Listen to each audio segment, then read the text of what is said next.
ਸਿਆਸਤ, ਵਪਾਰ, ਖੇਡਾਂ ਤੇ ਫਿਲਮ ਜਗਤ ਦੇ ਨਾਲ ਦੇਸ਼ ਦੁਨੀਆ ਦੀ ਹਰ ਵੱਡੀ ਖਬਰ ਦੇ ਲਈ ਹੁਣੇ ਡਾਊਨਲੋਡ ਕਰੋ ਦੇਸ਼ ਦੀ number 1 news app Dainik Savera Times. ਦੇਸ਼ ਅੰਦਰ ਖਾਸ ਕਰਕੇ ਪੰਜਾਬ ਵਿੱਚ ਕਰੋਨਾ ਵਾਇਰਸ ਦਾ ਖਤਰਾ ਲਗਾਤਾਰ ਵੱਧਦਾ ਜਾ ਰਿਹਾ ਹੈ। ਜਿੱਥੋਂ ਤੱਕ ਗੱਲ ਕੀਤੀ ਜਾਵੇ ਮਹਾਰਾਸ਼ਟਰ ਦੀ, ਤਾਂ ਜਿਹੜੀਆਂ ਸੰਗਤਾਂ ਉੱਥੇ ਫਸੀਆਂ ਸੀ ਹਜੂਰ ਸਾਹਿਬ ਨੰਦੇੜ ਵਿੱਚ, ਤਾਂ ਉਹਨਾਂ ਵੱਲੋਂ ਲਗਾਤਾਰ ਪੰਜਾਬ ਸਰਕਾਰ ਨੂੰ ਅਪੀਲ ਕੀਤੀ ਗਈ ਸੀ ਵੀ ਉਹਨਾਂ ਦੀ ਘਰ ਵਾਪਸੀ ਨੂੰ ਯਕੀਨੀ ਬਣਾਇਆ ਜਾਵੇ, ਕਿਉਂਕਿ ਪਿਛਲੇ 1.5 ਮਹੀਨੇ ਤੋਂ ਉਹ ਉੱਥੇ ਫਸੇ ਹੋਏ ਸੀ। ਤਾਂ ਉਸ ਤੋਂ ਬਾਅਦ ਪੰਜਾਬ ਸਰਕਾਰ ਨੇ ਸਰਕਾਰੀ ਬੱਸਾਂ ਉੱਥੋਂ ਤੱਕ ਪਹੁੰਚਾਈਆਂ ਤੇ ਉਹਨਾਂ ਬੱਸਾਂ ਰਾਹੀਂ ਕੁਝ ਸ਼ਰਧਾਲੂ ਜਿਹੜੇ ਨੇ ਉਹ ਵਾਪਸ ਪਰਤ ਰਹੇ ਨੇ। ਬੀਤੇ ਦਿਨਾਂ ਦੀ ਗੱਲ ਕੀਤੀ ਜਾਵੇ ਤਾਂ ਅੰਮ੍ਰਿਤਸਰ ਵਿੱਚ ਹਜੂਰ ਸਾਹਿਬ ਤੋਂ ਕਰੀਬ 700 ਦੇ ਕਰੀਬ ਸ਼ਰਧਾਲੂ ਜਿਹੜੇ ਨੇ ਉਹ ਇੱਥੇ ਪਹੁੰਚ ਚੁੱਕੇ ਨੇ, ਪਰ ਉਹਨਾਂ ਵਿੱਚੋਂ 23 ਸ਼ਰਧਾਲੂਆਂ ਦੀ ਜਿਹੜੀ ਕਰੋਨਾ ਰਿਪੋਰਟ ਪੋਜ਼ਿਟਿਵ ਆਈ ਹੈ। ਬੜੀ ਵੱਡੀ ਚਿੰਤਾ ਦਾ ਵਿਸ਼ਾ ਹੈ। ਸਾਡੇ ਨਾਲ ਇਸ ਵੇਲੇ ਮੌਜੂਦ ਨੇ ਸਾਂਸਦ ਗੁਰਜੀਤ ਸਿੰਘ ਔਜਲਾ। ਔਜਲਾ ਸਾਹਿਬ, ਕੀ ਕਹਿਣਾ ਚਾਹੁੰਦੇ ਹੋ ਇਸ ਬਾਰੇ? ਦੇਖੋ, ਬਹੁਤ ਚਿੰਤਾ ਦਾ ਵਿਸ਼ਾ ਹੈ, ਕਿਉਂਕਿ ਅੰਮ੍ਰਿਤਸਰ ਜਿਹੜਾ ਸੀ ਅਸੀਂ ਸੋਚਦੇ ਸਾਂ ਕਿ ਇਹ ਗ੍ਰੀਨ ਜ਼ੋਨ ਦੇ ਵਿੱਚ ਆ ਜਾਏਗਾ। ਬਹੁਤ ਘੱਟ ਪੇਸ਼ੈਂਟ ਸੀ ਬਾਕੀ ਜ਼ਿਲ੍ਹਿਆਂ ਦੇ ਮੁਕਾਬਲੇ ਜਾਂ ਬਾਕੀ ਦੇਸ਼ ਦੇ ਮੁਕਾਬਲੇ, ਕਿਉਂਕਿ ਟੂਰਿਸਟ ਸਿਟੀ ਸੀ। ਸਾਨੂੰ ਡਰ ਸੀ ਕਿ ਇੱਥੇ ਕੋਈ ਜ਼ਿਆਦਾ ਪੇਸ਼ੈਂਟ ਨਾ ਹੋਣ, ਪਰ ਇਹ ਜਿਹੜੇ ਹੁਣ ਸ਼੍ਰੀ ਹਜ਼ੂਰ ਸਾਹਿਬ ਤੋਂ ਜਿਹੜੀ ਸੰਗਤ ਆਈ ਹੈ, ਉਹਨਾਂ ਦੇ ਵਿੱਚ ਜਦੋਂ ਪੇਸ਼ੈਂਟ ਆਏ 150 ਦੇ ਕਰੀਬ ਟੈਸਟ ਹੋਏ ਆ, 23 ਦੇ ਕਰੀਬ ਜਿਹੜੇ ਪੋਜ਼ੀਟਿਵ ਨੇ। ਬੜੇ ਦੁੱਖ ਦੀ ਗੱਲ ਲੱਗੀ ਹੈ, ਬੜੀ ਮਤਲਬ ਪਰੇਸ਼ਾਨੀ ਦੀ ਗੱਲ ਹੈ, ਕਿਉਂਕਿ ਅਸੀਂ ਗ੍ਰੀਨ ਜ਼ੋਨ ਨਾਲ ਵੱਧ ਰਹੇ ਸਾਂ, ਹੁਣ ਇੱਕਦਮ ਹੀ ਸਾਡੀ ਬ੍ਰੇਕ ਇਸ ਗੱਲ 'ਤੇ ਲੱਗੀ ਹੈ। ਚਿੰਤਾ ਦਾ ਵਿਸ਼ਾ ਹੈ ਕਿ ਜਦੋਂ ਉੱਥੋਂ ਆਏ ਮਹਾਰਾਸ਼ਟਰ ਤੋਂ, ਸਰਕਾਰ ਨੇ ਇਹਨਾਂ ਨੂੰ ਧਿਆਨ ਨਹੀਂ ਦਿੱਤਾ। ਉੱਥੇ ਪ੍ਰੋਪਰ ਚੈਕਿੰਗ ਨਹੀਂ ਹੋਈ, ਸੋਸ਼ਲ ਡਿਸਟੈਂਸਿੰਗ ਨਹੀਂ ਹੋਈ, ਸੈਨੀਟਾਈਜੇਸ਼ਨ ਪ੍ਰੋਪਰ ਨਹੀਂ ਕੀਤੀ ਗਈ ਜਾਂ ਸੈਨੀਟਾਈਜ਼ਰ ਯੂਜ਼ ਨਹੀਂ ਸੀ ਕਰਦੇ, ਹੱਥ ਸਾਫ਼ ਨਹੀਂ ਸੀ ਕਰਦੇ। ਇਹੀ ਕਾਰਨ ਹੈ ਕਿਉਂਕਿ ਉੱਥੋਂ ਇਕੱਠੇ ਰਹਿੰਦੇ ਹੋਣਗੇ, ਲੰਗਰ ਛਕਦੇ ਹੋਣਗੇ, ਗੁਰੂ ਘਰ ਜਾਂਦੇ ਹੋਣਗੇ, ਕਿਉਂਕਿ ਆਪਾਂ ਜਦੋਂ ਗੁਰੂ ਘਰ ਅਸੀਂ ਨਤਮਸਤਕ ਹੁੰਦੇ ਹਾਂ, ਅਸੀਂ ਹੱਥਾਂ ਦੇ ਨਾਲ ਥੱਲੇ ਸਿਰ ਝੁਕਾ ਕੇ ਮੱਥਾ ਟੇਕਦੇ ਹਾਂ, ਫਿਰ ਬਾਹਰ ਆ ਕੇ ਅਸੀਂ ਉਸੇ ਤਰੀਕੇ ਨਾਲ ਪ੍ਰਸ਼ਾਦ ਲੈਂਦੇ ਹਾਂ, ਉਹੀ ਪ੍ਰਸ਼ਾਦ ਅਸੀਂ ਖਾਂਦੇ ਹਾਂ। ਪਰ ਪਤਾ ਨਹੀਂ ਕਿਹੜਾ ਬੰਦਾ ਉੱਥੇ ਆਇਆ ਹੋਊਗਾ, ਕਿਹਨੂੰ ਇਹ ਪ੍ਰੋਬਲਮ ਹੋਏਗੀ ਉਹਦੇ ਹੱਥਾਂ ਤੋਂ। ਮੈਨੂੰ ਲੱਗਦਾ ਕਿ ਉੱਥੋਂ ਹੀ ਇਹ ਵਧਿਆ ਹੈ, ਕਿਉਂਕਿ ਰਸਤੇ 'ਚ ਇੰਨੀ ਵੱਡੀ ਤਦਾਦ 'ਚ ਬਿਮਾਰੀ ਨਹੀਂ ਹੋ ਸਕਦੀ। ਜਿਹੜੇ ਪਹਿਲੇ ਪੇਸ਼ੈਂਟ ਆਏ ਉਹ ਤੁਹਾਨੂੰ ਪਤਾ ਕਿ ਉਹ ਆਪਣੇ ਨਾਲ ਪ੍ਰਾਈਵੇਟ ਗੱਡੀਆਂ 'ਤੇ ਆਪ ਆਏ ਸੀ। ਜਦੋਂ ਉਹਨਾਂ ਦੇ ਬੰਦੇ ਨੂੰ ਜਾ ਕੇ ਉੱਥੇ ਕੋਈ ਪ੍ਰੋਬਲਮ ਆਈ, ਇੱਕ ਦੀ ਪੋਜ਼ੀਟਿਵ ਪਾਇਆ ਗਿਆ, ਤਾਂ ਫਿਰ ਉਹਨਾਂ ਨੂੰ ਕੁਆਰੰਟਾਈਨ ਇੱਥੇ ਬਾਕੀ ਬੰਦਿਆਂ ਨੂੰ ਕੀਤਾ, ਅਤੇ ਉਹ ਸਾਰੇ ਹੀ ਪੋਜ਼ੀਟਿਵ ਨਿਕਲੇ। ਸੋ ਇਹ ਗੱਲ ਤਾਂ ਜ਼ਰੂਰ ਹੈ, ਕਿਉਂਕਿ ਅੱਜ ਜਿਹੜੇ ਬੱਸਾਂ 'ਚ ਵੀ ਆਏ ਆ, ਇਹ ਵੀ 23 ਜਿਹੜੇ ਪੋਜ਼ੀਟਿਵ ਆ ਗਏ। ਇਹਦਾ ਤਾਂ ਮਤਲਬ ਇਹ ਹੈ ਕਿ ਉੱਥੇ ਹੀ ਜ਼ਿਆਦਾ ਪ੍ਰੋਬਲਮ, ਜਦੋਂ ਸੰਗਤ ਇਕੱਠੀ ਰਹੀ ਕਿਤੇ, ਉੱਥੇ ਹੀ ਕਿਸੇ ਨੂੰ ਪ੍ਰੋਬਲਮ ਸੀ। ਰਸਤੇ 'ਚੋਂ ਜੇ ਰਸਤੇ 'ਚ ਆਏ ਇੱਕ ਦਿਨ ਦੇ ਨਾਲ ਇੰਨੇ ਸਿੰਪਟਮ ਨਹੀਂ ਆ ਸਕਦੇ। ਸੋ ਇਹ ਜਿਹੜੀ ਮੁਸ਼ਕਿਲ ਹੈ, ਇਹ ਬਹੁਤ ਸਾਡੇ ਵਾਸਤੇ ਇੱਕ ਚੁਣੌਤੀ ਕਹਿ ਸਕਦੇ ਹਾਂ।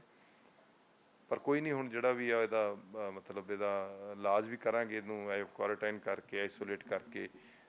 ਆਸ ਕਰਦੇ ਹਾਂ ਕਿ ਪਰਮਾਤਮਾ ਮਿਹਰ ਕਰੇ, ਤੰਦਰੁਸਤ ਹੋ ਕੇ ਘਰਾਂ ਨੂੰ ਜਾਣ। ਪਰ ਸਿਹਤ ਵਿਭਾਗ ਦੀ ਅਣਗਹਿਲੀ ਕਿਤੇ ਨਾ ਕਿਤੇ ਸਾਹਮਣੇ ਆ ਰਹੀ ਹੈ, ਕਿਉਂਕਿ ਪਹਿਲਾਂ ਇਹਨਾਂ ਨੂੰ ਕੁਆਰੰਟਾਈਨ ਕੀਤਾ ਜਾਣਾ ਚਾਹੀਦਾ ਸੀ, ਪਰ ਕੀ ਕੀਤਾ ਗਿਆ, ਥਰਮਲ ਚੈਕਿੰਗ ਕਰਕੇ ਸਿਰਫ ਇਹਨਾਂ ਨੂੰ ਘਰ ਭੇਜ ਦਿੱਤਾ ਗਿਆ। ਤਾਂ ਹੁਣ ਉਸ ਤੋਂ ਬਾਅਦ ਉਹਨਾਂ ਨੂੰ ਘਰਾਂ ਤੋਂ ਬਾਹਰ ਇੱਥੇ ਬੁਲਾਇਆ ਜਾ ਰਿਹਾ। ਕਿਆ ਸਿਹਤ ਵਿਭਾਗ ਜ਼ਿੰਮੇਵਾਰ ਨਹੀਂ ਹੈ? ਨਹੀਂ, ਦੇਖੋ, ਇੱਕ ਗੱਲ ਸਮਝਣ ਦੀ ਲੋੜ ਹੈ। ਤੁਸੀਂ ਇੱਕ ਗੱਲ ਨੂੰ ਸਮਝੋ ਸਿਕੰਦਰ ਜੀ, ਕਿ ਤੁਸੀਂ ਜਿਹੜਾ ਵੀ ਤਰੀਕਾ ਸੀ, ਅੱਜ ਨਹੀਂ ਕਹਿ ਰਹੇ, ਸ਼ੁਰੂ ਤੋਂ ਕਹਿ ਲਓ, ਚਾਹੇ ਅੰਤਰਰਾਸ਼ਟਰੀ ਉਡਾਨਾਂ ਆਉਂਦੀਆਂ ਸੀ, ਅੰਤਰਰਾਸ਼ਟਰੀ ਏਅਰਪੋਰਟ ਦਿੱਲੀ ਦੀ ਗੱਲ ਕਰ ਲਈਏ, ਦਿੱਲੀ ਸਰਕਾਰ ਦੇ ਉੱਥੇ ਸਾਰੇ ਡਾਕਟਰ ਸੀ, ਤਰੀਕਾ ਉਹੀ ਆ। ਸਕਰੀਨਿੰਗ, ਇਨਫਰਾਰੈਡ ਥਰਮਾਮੀਟਰ ਦੇ ਨਾਲ ਟੈਂਪਰੇਚਰ ਚੈੱਕ ਕਰਨਾ, ਫਿਰ ਲੱਛਣ ਪੁੱਛਣੇ, ਲੱਛਣ ਲਿਖਣੇ, ਇਹੀ ਇੱਕ ਤਰੀਕਾ ਆ। ਹੋਰ ਇਹਦਾ ਕੋਈ ਤਰੀਕਾ ਨਹੀਂਗਾ। ਟੈਸਟ ਉਦੋਂ ਹੁੰਦੇ ਆ ਕਿਉਂਕਿ ਜਦੋਂ ਪੋਜ਼ੀਟਿਵ ਕੋਈ ਪੇਸ਼ੈਂਟ ਪੂਰਾ ਪ੍ਰੋਪਰ ਦੱਸੇ ਕਿ ਮਤਲਬ ਲੱਗਣ ਉਹਦੇ ਲੱਛਣ, ਤੇ ਫਿਰ ਉਹਨੂੰ ਚੈੱਕ ਕਰਦੇ ਆ, ਤੇ ਜੇ ਪੋਜ਼ੀਟਿਵ ਆਵੇ ਤੇ ਫਿਰ ਬਾਕੀਆਂ ਨੂੰ। ਮੇਰੇ ਕਹਿਣ ਦਾ ਇਹ ਹੈ ਜੀ, ਮਹਾਰਾਸ਼ਟਰ ਹੌਟਸਪੌਟ ਆ, ਕਾਫੀ ਜ਼ਿਆਦਾ ਵੱਡੀ ਗਿਣਤੀ ਵਿੱਚ, ਸਭ ਤੋਂ ਜ਼ਿਆਦਾ ਕੇਸ ਉੱਥੇ ਆ। ਤੇ ਕਿਆ ਸਰਕਾਰ ਨੂੰ ਪਹਿਲੇ ਇਹਤਿਆਤ ਨਹੀਂ ਵਰਤਣੀ ਚਾਹੀਦੀ? ਸਿਹਤ ਵਿਭਾਗ ਨੂੰ ਪਹਿਲੇ ਇਹਤਿਆਤ ਨਹੀਂ? ਉਹਨਾਂ ਨਾਲ ਗੱਲ ਹੋਈ, ਉਹਨਾਂ ਨੇ ਕਿਹਾ ਅਸੀਂ ਇਹਨਾਂ ਨੂੰ ਪੂਰਨ ਤੌਰ 'ਤੇ ਮੈਡੀਕਲ ਚੈੱਕਅਪ ਕਰਕੇ ਭੇਜ ਰਹੇ ਹਾਂ। ਹੁਣ ਦੇਖੋ, ਜੇ ਕਿਟਸ ਇੰਨੀਆਂ ਅਵੇਲੇਬਲ ਹੁੰਦੀਆਂ ਫਿਰ ਤੇ ਚੈੱਕ ਕੀਤੇ ਜਾ ਸਕਦੇ। ਕਿਟਸ ਹੀ ਨਹੀਂ ਅਵੇਲੇਬਲ। ਕਿਟ ਜਿਹੜੀਆਂ ਅਵੇਲੇਬਲ ਕਰਨੀਆਂ ਨੇ ਉਹ ਸੈਂਟਰ ਗੌਰਮੈਂਟ ਨੇ ਕਰਨੀਆਂ ਨੇ, ICMR ਦੀ ਗਾਈਡਲਾਈਨ ਨੇ, ਉਹਦੇ ਮੁਤਾਬਕ ਹੋਣੀਆਂ ਨੇ। ਹੁਣ ਜਿੰਨੀਆਂ ਕਿਟ ਨੇ ਉਹ ਤੇ ਤੁਹਾਡੇ ਸਾਹਮਣੇ ਯੂਜ਼ ਹੋ ਰਹੀਆਂ ਨੇ, ਕਿਉਂਕਿ ਕੋਈ ਨਾ ਕੋਈ ਪੇਸ਼ੈਂਟ ਆ ਜਾਂਦਾ, ਫਿਰ ਜਦੋਂ ਇੱਕ ਪੇਸ਼ੈਂਟ ਆਉਂਦਾ, ਘੱਟੋ ਘੱਟ 10 15 20 ਬੰਦੇ ਉਹਦੇ ਨਾਲ ਜਿਹੜੇ ਟੱਚ 'ਚ ਹੁੰਦੇ, ਉਹਨਾਂ ਨੂੰ ਵੀ ਟੈਸਟ ਕਰਨੇ ਪੈਂਦੇ ਆ। ਸੋ ਉਹ ਤਾਂ ਯੂਜ਼ ਹੋ ਰਹੀਆਂ ਨੇ। ਹੁਣ ਜਾਂ ਤਾਂ ਇੰਨੀਆਂ ਕਿਟ ਅਵੇਲੇਬਲ ਹੋਣ ਵੀ ਹੁਣ 4000 ਕਿਟ ਅਵੇਲੇਬਲ ਹੁੰਦੀ ਤਾਂ ਹੀ ਟੈਸਟ ਕੀਤਾ ਜਾ ਸਕਦਾ 4000 ਬੰਦੇ ਦਾ। ਔਰ ਨਾਲੇ ਇਹ ਆਸ ਨਹੀਂ ਸੀ, ਕਿਉਂਕਿ ਹਜ਼ੂਰ ਸਾਹਿਬ ਦੀ ਜਿਹੜੀ ਨੰਦੇੜ ਸਾਹਿਬ ਹੈ, ਉੱਥੇ ਕੋਈ ਇੰਨੇ ਪੇਸ਼ੈਂਟ ਨਹੀਂ ਸੀ ਹੈਗੇ, ਜਾਂ ਉੱਥੇ ਉਹਨਾਂ ਚੈੱਕਅਪ ਦਾ ਸਿਸਟਮ ਹੈ ਨਹੀਂਗਾ, ਬਿਲਕੁਲ ਹੀ ਉਹਨਾਂ ਨੇ ਧਿਆਨ ਨਹੀਂ ਦਿੱਤਾ ਉਸ ਸ਼ਹਿਰ ਨੂੰ। ਸੋ ਇਸ ਕਰਕੇ ਜਿਹੜੀ ਜ਼ਿਆਦਾ ਦਿੱਕਤ ਹੈ, ਇਸ ਕਰਕੇ ਆਈ ਹੈ। ਜੇ ਇੱਥੋਂ ਦੀ ਅਣਗਹਿਲੀ ਦੀ ਗੱਲ ਕਰੀਏ, ਅਣਗਹਿਲੀ ਦੀ ਤਦ ਗੱਲ ਆਉਂਦੀ ਵੀ ਜੇ ਉੱਥੇ ਕੋਈ ਪੇਸ਼ੈਂਟ ਆ ਗਿਆ ਸੀ। ਹੁਣ ਦੇਖੋ, ਇੱਕ ਪੇਸ਼ੈਂਟ ਉੱਥੇ ਜਾਂਦਾ ਹੀ ਨਿਕਲਿਆ, ਤੇ ਸਰਕਾਰ ਨੇ ਉਸੇ ਵੇਲੇ ਸਾਰੇ ਰਾਊਂਡ ਅਪ ਕਰਕੇ ਹਸਪੀਟਲ 'ਚ ਲੈ ਆਏ, ਤੇ ਜਿਹੜੇ ਨਵੇਂ ਆ ਰਹੇ ਉਹ ਸਾਰਿਆਂ ਨੂੰ ਕੁਆਰੰਟਾਈਨ ਕਰਤਾ। ਨਹੀਂ, ਹੁਣ ਜਿਹੜੇ ਨਵੇਂ ਆ ਰਹੇ ਨੇ, ਜਿਹੜੇ ਕੁਝ ਨਵੇਂ ਆ ਰਹੇ ਨੇ, ਹੁਣ ਜਿਹਨੇ, ਕਿਉਂਕਿ ਹਜ਼ਾਰਾਂ ਲੋਕ ਫਸੇ ਹੋਏ ਨੇ ਉੱਥੇ, ਉਹਨਾਂ ਨੇ ਇੱਥੇ ਆਪਣੇ ਪਰਤਣਾ ਵਾ, ਸਰਕਾਰ ਵੀ ਲਿਆ ਰਹੀ ਉਹਨਾਂ ਨੂੰ।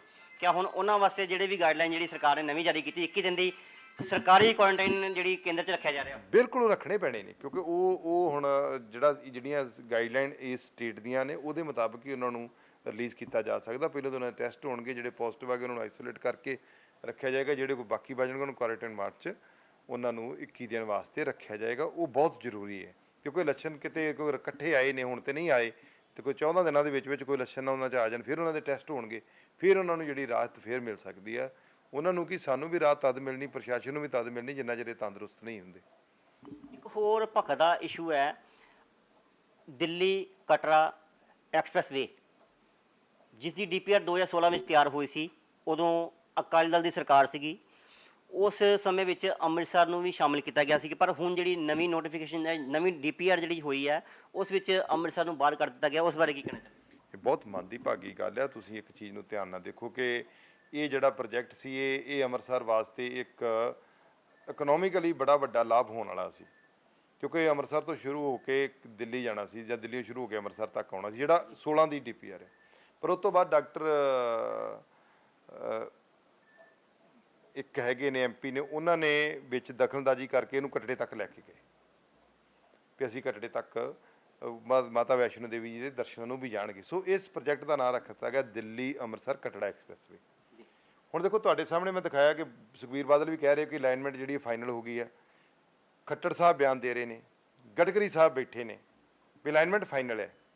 ਹੁਣ 6 ਮਹੀਨਿਆਂ ਦੇ ਵਿੱਚ ਕੀ ਵਾਪਰਿਆ ਇਹ ਜਿਹੀ ਗੱਲ ਕਿ ਉਹ ਅਲਾਈਨਮੈਂਟ ਨੂੰ ਕੈਂਸਲ ਕਰਕੇ ਜਿਹੜੀ ਜੀਂਦ, ਸੰਗਰੂਰ, ਬਰਨਾਲੇ ਤੋਂ ਹੁੰਦੀ ਹੋਈ ਸਿੱਧੀ ਮਤਲਬ ਵਾਇਆ ਮੋਗੇ ਦੇ ਲਾਗੋਂ ਦੀ ਹੁੰਦੀ ਹੋਈ, ਕਪੂਰਥਲੇ ਦੇ ਲਾਗੋਂ ਦੀ ਲੰਘਦੀ ਹੋਈ, ਰੇਲ ਕੋਚ ਫੈਕਟਰੀ ਦੇ ਲੰਘਦੀ, ਖਡੂਰ ਸਾਹਿਬ ਜਿੱਥੇ ਸਾਡਾ ਇੰਡਸਟਰੀ ਪਾਰਕ ਬੜਾ ਵੱਡਾ ਬਣਿਆ, ਗੋਂਦਵਾਲ ਸਾਹਿਬ ਦੇ ਲਾਗੋਂ ਦੀ ਲੰਘਦੀ ਹੋਈ, ਖਡੂਰ ਸਾਹਿਬ ਤੋਂ ਬਟਾਲੇ ਨੂੰ ਨਿਕਲ ਜਾਣੀ ਸੀ ਕਲਚੀਆਂ ਦੇ ਲਾਗੋਂ ਦੀ, ਉਹ ਅਲਾਈਨਮੈਂਟ ਹੁਣ ਚੇਂਜ ਕਰ ਦਿੱਤੀ ਗਈ। ਉਹ ਹੁਣ ਅਲਾਈਨਮੈਂਟ ਜਿਹੜੀ ਹੈ ਉਹ ਸੰਗਰੂਰ, ਧੂਰੀ, ਮਲੇਰਕੋਟਲਾ ਤੋਂ ਉੱਧਰ ਦੀ ਕਰਕੇ ਤੇ ਜਗਰਾਓਂ ਦੇ ਲਾਗੋਂ ਦੀ, ਉਹ ਜਿੱਥੇ ਦੇਖੋ ਇਹਨਾਂ ਨੂੰ ਤੇ ਅੱਗੇ ਵੱਡੇ ਸ਼ਹਿਰਾਂ ਨੂੰ ਹਾਈਵੇ ਨਾਲ ਲੰਘਣ ਨਹੀਂ ਰਿਹਾ। NH1 ਜਲੰਧਰ ਤੋਂ ਲੰਘਦਾ ਆ, ਲੁਧਿਆਣੇ ਤੋਂ ਲੰਘਦਾ ਆ, ਔਰ ਇਹਦੇ ਵੀ ਜਿਹੜੀ ਮੋਗੇ ਵਾਲੀ ਸੜਕ ਇਹਨਾਂ ਨੂੰ ਕ੍ਰਾਸ ਕਰੀਦਾ ਹੀ ਆ, ਉਹ ਵੀ ਇਹਨੂੰ ਮਿਲ ਹੀ ਜਾਣੀ ਸੀ ਉਧਰੋਂ ਦੀ ਕਰਕੇ।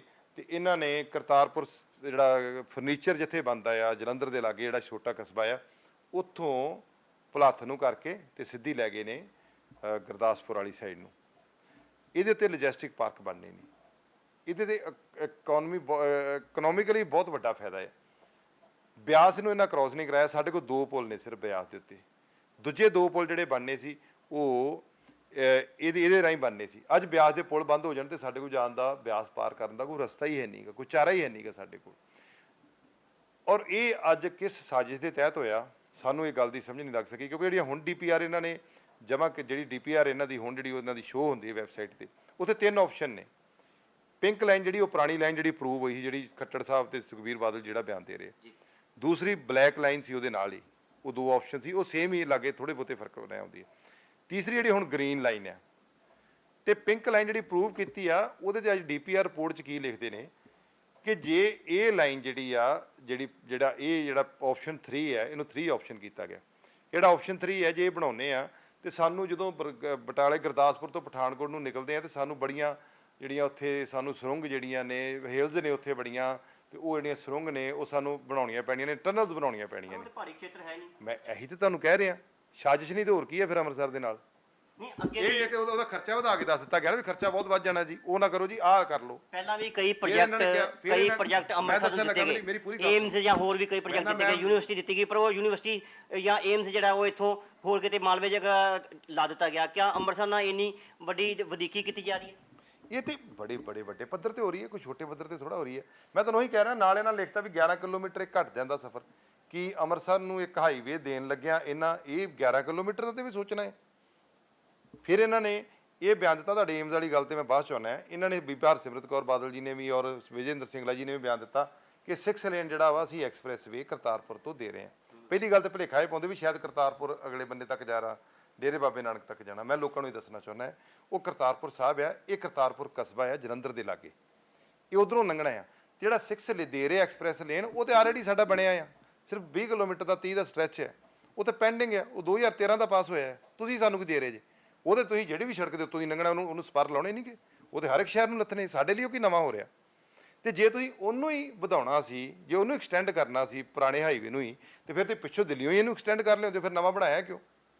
ਨਹੀਂ, ਘਟੀਆ ਰਾਜਨੀਤੀ ਦਾ ਸ਼ਿਕਾਰ ਹੋ ਰਿਹਾ ਪ੍ਰੋਜੈਕਟ, ਦੱਸੋ ਕੌਣ ਜ਼ਿੰਮੇਵਾਰ ਹੈ? ਬਿਲਕੁਲ ਘਟੀਆ ਰਾਜਨੀਤੀ ਦਾ ਹੋ ਰਿਹਾ। ਮੈਂ ਇਸੇ ਕਰਕੇ ਅੱਜ ਪ੍ਰਾਈਮ ਮਿਨਿਸਟਰ ਸਾਹਿਬ ਨੂੰ ਵੀ ਰਿਕੁਐਸਟ ਕਰਦਾ, ਮੈਂ ਮੁੱਖ ਮੰਤਰੀ ਪੰਜਾਬ ਨੂੰ ਵੀ ਰਿਕੁਐਸਟ ਕੀਤੀ ਆ ਵੀ ਇਹਦੇ 'ਚ ਇੰਟਰਵੀਨ ਕਰਕੇ ਇਹਨੂੰ ਦੁਬਾਰਾ ਤੋਂ ਘੋਖ ਕਰਕੇ ਸਾਡਾ ਜਿਹੜਾ ਪ੍ਰੋਜੈਕਟ ਸੀ, ਸਾਡੀ ਜਿਹੜੀ ਫਾਈਨਲ ਲਾਈਨ ਹੋਈ ਪਿੰਕ ਲਾਈਨ, ਜਿਹੜਾ ਆਪਸ਼ਨ 3 ਆ, ਉਹਨੂੰ ਫਾਈਨਲ ਕਰਕੇ ਅੰਮ੍ਰਿਤਸਰ ਨੂੰ ਦਿੱਤਾ ਜਾਵੇ। ਸਾਡਾ ਬੜਾ ਕੁਝ ਇੱਥੇ ਡਿਪੈਂਡ ਆ, ਇਕੱਲੇ ਅਸੀਂ ਨਹੀਂ। ਦੇਖੋ ਖਡੂਰ ਸਾਹਿਬ ਵਾਲੀ ਇੰਡਸਟਰੀ ਰਿਵਾਈਵ ਹੋ ਸਕਦੀ ਹੈ।